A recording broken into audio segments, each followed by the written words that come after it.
Badan Musyawarah Perguruan Swasta BMPS Provinsi Bali menyatakan kekecewaannya kepada pemerintah daerah Bali dalam penanganan PPDB. Untuk itu, pemerintah diharapkan mengajak BMPS Provinsi Bali sebagai suatu organisasi yang menaungi perguruan swasta untuk mengkaji maupun menerapkan juklak-juknis sesuai aturan yang sudah ada. Menurut Ketua BMPS Provinsi Bali Gede Ngurah Ambara Putra, pemerintah daerah Bali dan DPRD baik pada tingkat provinsi maupun kabupaten melanggar juklak dan juknis yang telah dibuatnya. Pihaknya menjelaskan telah terjadi penurunan jumlah murid di sekolah swasta sebanyak 35–40%. Yang menjadi pertanyaannya, mengapa PBDB yang sudah melalui tahap juklak dan juknis khususnya ini di Provinsi Bali, terlebih yang sudah melewati seleksi, namun kenapa masih terdapat orang yang bisa masuk negeri tanpa melalui seleksi?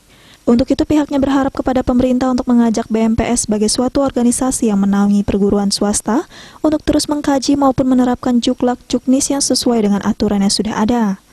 Ambara Putra menambahkan sekolah negeri betul-betul untuk meningkatkan mutu pendidikan dan swasta untuk pemerataan pendidikan itu sendiri, sehingga siswa yang tidak dapat di sekolah negeri bisa ditampung di swasta.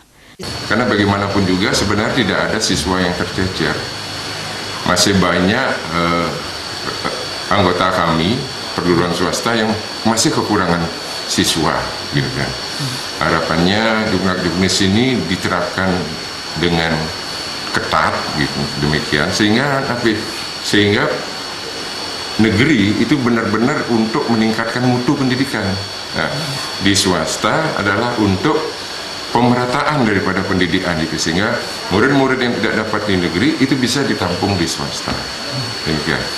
Nah, begitu juga harapannya adalah supaya memudahkan atau memurahkan SPP, harapannya tentu cost of unit, dukungan subsidi ataupun bantuan dari APBN maupun APBD ke siswa-siswa sekolah negeri itu harus sama juga ke murid-murid di sekolah swasta, sehingga orang tua murid pun akhirnya berpikir sama, mau sekolah negeri atau mau sekolah swasta. Kedepannya ia berharap anggaran pemerintah melalui APBN atau APBD harus dibagi rata ke semua siswa. Selain itu, pemerintah sebagai pemangku kebijakan bisa mengajak sekolah swasta untuk bekerja sama dalam menekan biaya pendidikan. Andika, Bali TV.